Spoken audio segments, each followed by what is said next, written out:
Penyaluran bantuan langsung tunai BLT bagi warga desa Semlako 2, Kecamatan Lebong Tengah, Kabupaten Lebong resmi digelar perdana pada Rabu 4 Juni 2025. Penyaluran BLT kepada 24 penerima manfaat di tahap ini mendapatkan bantuan tunai sebesar Rp1.800.000 untuk 6 bulan yang disalurkan langsung di balai desa setempat. 10, 11, 12, 13, 14, 15, 16, 17, 18.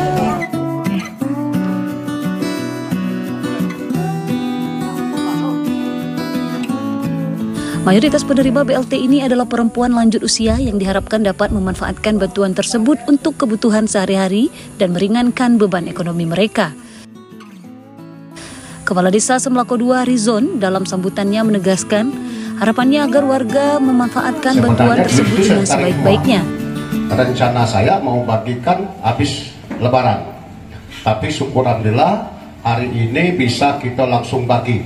Jadi 6 bulan, 1 tun berjumlah 1.800.000. Cara ayam harapanku caci 1.800.000 yo kumuh puno dengan sebaik-baiknya.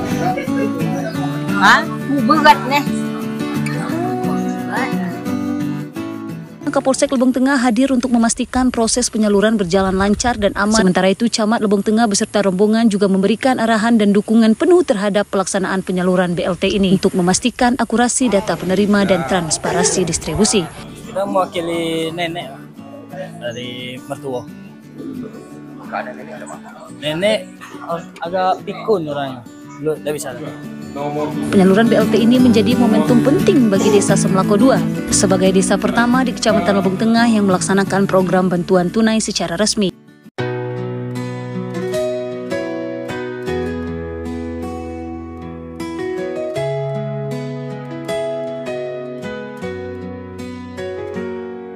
Di tengah sunyinya Lebong, kami bangkit berdiri.